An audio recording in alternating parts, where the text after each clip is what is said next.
Hello, my name is Chris Beatty, author of Loser, A Survival Guide to High School Popularity. If you look at the cover, though, it probably says CS Beatty. That's not my real name, though. That's just a cool author thing that you do, and you call yourself by your initials. So, a couple summers ago, my wife and I went on a trip to Peru, and specifically, we spent some time at Lake Titicaca. Grow up, it's just the name of the lake. The thing that's amazing about this lake, though, is that it's not just a lake. It's massive. It's kind of like one of the Great Lakes in the United States, but it also is full of people that live on the islands. Some of those islands are floating islands that are made out of natural reeds that they cut from the grass, and those people have been there ever since the uh, native Incans chased them from the hills, and they didn't want to get captured by them, so they decided to start living on these floating rafts made out of reeds. And they've been there for generations. And the only way to sustain a generation is by repopulating those generations, by doing what you do to repopulate generations. So I bought this souvenir. It's called a Bota Romantica, and this is a replica of it made from the rafts. And this is an actual canoe that the island residents of Lake Titicaca have sex on, which is amazing in and of itself that they figured out how to do that. But the most intriguing place was not the floating islands, it was the permanent islands, and one in particular called Taquile. So it's a natural island, it's not made out of these rafts. But on Taquile, all the boys have to knit a hat. And when they become of age, right around puberty, they get this hat and they have to knit it. And what it signifies is that they are single because it has this white part on it. When they're married, they knit a brand new hat that's red all the way through. Now, this hat is the key to the romantic success.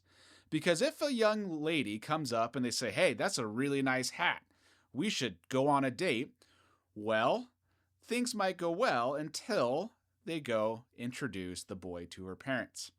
What happens at that time is the dad takes this hat that this young boy knitted himself, usually takes a couple of months to knit. They open it, and they fill it with water, and they wait, and they see how much water leaks out of it. And if it leaks a lot of water, for about 2 minutes, if all the water's gone, this boy is done with his daughter. They can't go forward. They can't get married. The whole relationship is off. But if it's holding its water, after about 2 minutes, they have the parents' blessing. They can move on, and that young romantic couple can move on to the next phase of their relationship. Pretty weird, huh? Well, I'm here to submit to you that it's not as weird as everything that we go through in the United States, specifically in my hometown of Grand Island, Nebraska, when I was trying to get a date as a young man. And so I wrote about that in my book, Loser, A Survival Guide to High School Popularity. I didn't knit any hats, but the stuff that I did was probably just as dumb and just as ineffective. Well, actually more ineffective, because at the end of my high school days, I really didn't end up with anybody, whether I knitted a hat or not. And I certainly never used one of these.